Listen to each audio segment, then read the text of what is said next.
kebenaran firman Tuhan tentang menabur benih, agar di dalam kehidupan kita, saudara, kita tetap setia di dalam melakukan hal kecil untuk hasil yang besar. Nah, pada malam hari yang berbahagia ini, kita juga akan belajar dan mendengarkan kebenaran firman Tuhan tentang perumpamaan ragi yang syarat makna tentang hal kerajaan surga. Mohon maaf, saudara, kali ini saya berbicara menggunakan masker karena beberapa hari ini saya membatik. Mohon maaf nanti kalau yang saya sampaikan kurang jelas, tapi ialah nanti boleh saya sampaikan kebenaran firman Tuhan ini sampai selesai dan kita boleh mengerti satu dengan yang lainnya. Amin. Saudara, apa sebenarnya ragi? Guru. Ya. Ragi itu adalah sebuah metode atau cara yang diperlukan untuk fermentasi adonan kue. Jadi proses fermentasi ini akan mengubah gula menjadi gas karbon dioksida atau CO2 sehingga menyebabkan adonan kue mengembang. Ya, ragi.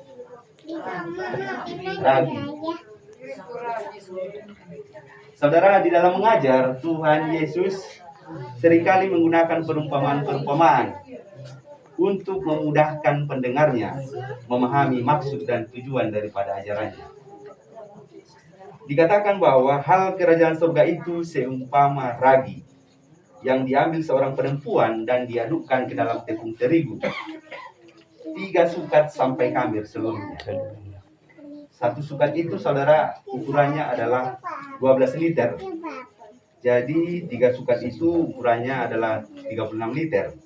Ini merupakan jumlah tepung yang sangat banyak. Lalu kemudian dimasukkan air dan ditambahkan sedikit ragi. Saudara, saya kalau di rumah sangat senang ketika istri saya sedang memasak kue.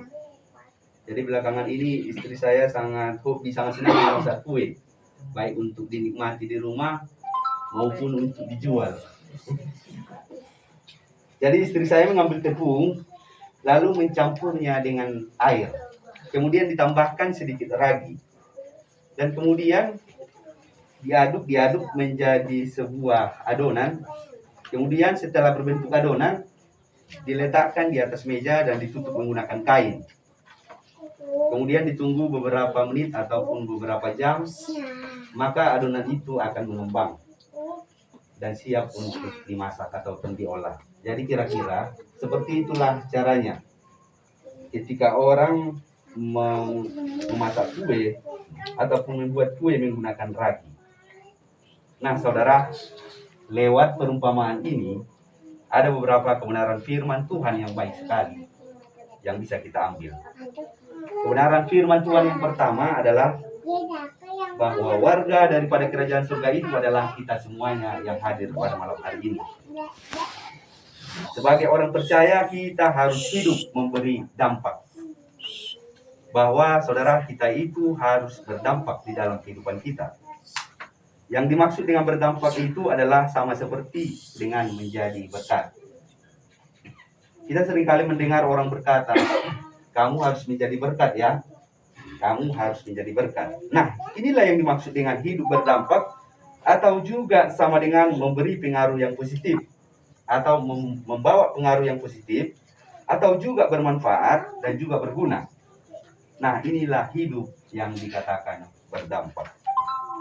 Dan sebenarnya inilah yang Tuhan mau di dalam kehidupan kita sebagai orang percaya. Kita harus memiliki hidup yang berdampak, yang menjadi berkat bagi banyak orang, yang membawa pengaruh yang positif, yang berguna, yang bermanfaat, dan juga bermanfaat dimanapun kita berada. Jika di rumah, saudara, kita harus menjadi berkat, bermanfaat, dan juga berguna. Ketika engkau adalah seorang suami, biarlah engkau menjadi suami yang bertanggung jawab. Menjadi seorang suami yang benar-benar menjadi kepala di dalam memimpin keluargamu. Dan jika engkau adalah seorang istri, jadilah istri yang benar-benar menjadi penolong bagi suamimu. Kalau engkau adalah seorang anak, jadilah anak-anak yang baik, yang tidak rese, yang tidak memberontak kepada orang tua. Inilah namanya menjadi berkat, membawa pengaruh yang positif dimanapun kita berada. Dan di dalam khotbah-khotbahnya, seringkali hal ini juga Tuhan nyatakan kepada kita. Mari kita buka Alkitab kita di dalam Matius 5 ayat 13. Mohon orang-orang muda bisa saya dibantu. Matius pasal yang kelima ayat yang ke-13. Kamu adalah garam dunia, jika garam itu menjadi tawar, dengan apakah ia diasinkan? Tidak ada lagi gunanya selain dibuang dari hidup orang. Nah, Tuhan mau supaya kita menjadi garam dunia. Apa maksudnya, saudara? Maksudnya adalah supaya kita menggarami lingkungan kita, memberi warna kepada lingkungan kita. Yang tadinya mungkin lingkungan kita itu adalah lingkungan yang tidak baik. Dan ketika kita berada di lingkungan tersebut, maka lingkungan kita itu menjadi baik. Yang tadinya, saudara, keluarga kita itu adalah keluarga yang tidak percaya kepada Tuhan. Dan ketika kita percaya kepada Tuhan, kita bisa membawa keluarga kita menjadi orang percaya kepada Tuhan. Itulah namanya kita menggarami lingkungan kita dan kita menggarami keluarga kita. Di bagian lain Tuhan juga berkata di dalam Matius 5 ayat yang ke-14. Saya dibacakan Matius 5 ayat yang ke-14. Kamu adalah terang dunia. Kota yang terletak di atas gunung tidak mungkin tersembunyi. Maksudnya, saudara, supaya kita bisa menerangi tempat-tempat yang gelap. Ketika kita berada di tempat yang gelap, maka tempat itu menjadi terang, menjadi bersinar. Nah, kita di sini membawa dampak dan kita berguna, bermanfaat, dan kita memberikan pengaruh yang positif di lingkungan tempat kita tinggal. Paulus juga bisa menangkap pengajaran Yesus di dalam Filipi 1 ayat 22. Langsung dibacakan Filipi 1 ayat 22. Tetapi jika aku harus hidup di dunia ini, itu berarti bagiku bekerja memberi buah. Jadi mana yang harus dipilih aku tidak tahu. Coba kita lihat, saudara, Paulus juga bisa menyadari bahwa dia ini harus menjadi berkat. Dia berkata, kalau aku harus hidup, maka aku akan hidup untuk bekerja memberi buah. Apa yang dimaksud dengan aku harus bekerja memberi buah? Itulah yang dimaksud dengan kita berdampak, kita berguna, bermanfaat bagi lingkungan kita, bagi orang yang berada di sekitar kita. Karena itu, saudara, marilah kita menjadi orang yang berguna. Jangan jadi troublemaker, tapi jadilah problem solver. Artinya, jangan kita jadi pembuat masalah, tapi jadilah kita menjadi orang yang selalu memecahkan masalah. Jadilah kita orang yang mencari solusi dan menemukan jalan keluar. Jangan jadi pembuat onar, tetapi jadilah kita menjadi pembawa damai. Karena orang yang suka membuat onar itu, dia itu suka memprovokasi. Dia itu adalah orang yang suka mempersekusi. Dia itu adalah orang yang suka membuli. Dan dia juga adalah orang yang suka menggosip. Di dalam kehidupan kita ini, saudara, biarlah kita menjadi pembawa damai. Karena kita adalah garam dan terang dunia. Saudara, lalu bagaimana supaya kita bisa menjadi ragi, menjadi berkat dan berdampak bagi banyak orang? Yang pertama, saudara, kita harus mempunyai spirit yang suka memberi. Karena orang yang spiritnya, yang semangatnya suka memberi, maka orang ini pasti akan berdampak. Kalau dia, saudara, adalah orang yang suka memberi, maka dia akan selalu menebarkan kebaikan dimanapun dia berada. Kita buka Alkitab kita di dalam Filipi 4 ayat 5. Hendaklah kebaikan hatimu diketahui semua orang, Tuhan sudah dekat. Saudara, bagaimana caranya agar kebaikan kita itu diketahui oleh semua orang?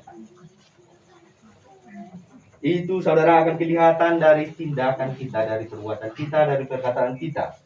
Maka orang akan bisa menilai bagaimana isi hati kita yang sebenarnya. Jika hal ini menjadi bagian di dalam kehidupan kita, maka kebaikan kita akan diketahui oleh semua orang.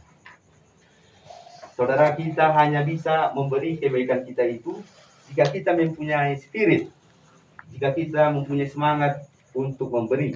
Tapi kalau spirit kita hanya menerima, hanya meminta, hanya mengambil, maka kita tidak akan pernah bisa mempraktekkan Filipi 4 ayat 5 ini.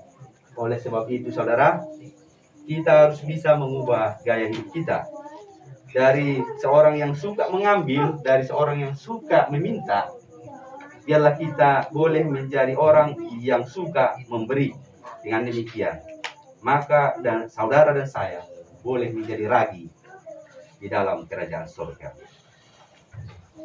Saudara, firman Tuhan yang kedua yang boleh kita ambil dari perumpamaan tentang ragi ini adalah bahwa ragi itu bekerja diam-diam. Saudara, apakah kita tahu bedanya cara bertelur ayam betina dan penyu? Ayam betina itu kalau bertelur pasti akan langsung berkotek-kotek sampai semua satu kampung bisa mendengar kotekannya, padahal telurnya hanya satu. Berbeda dengan penyu. Penyu itu kalau bertelur itu diam-diam, tetapi telurnya ratusan. Penyu itu diam-diam akan pergi ke pinggir pantai, dan setelah penyu bertelur, dia juga akan diam-diam kembali ke pantai. Nah, saudara, kira-kira kita ini seperti ayam betina atau seperti penyu?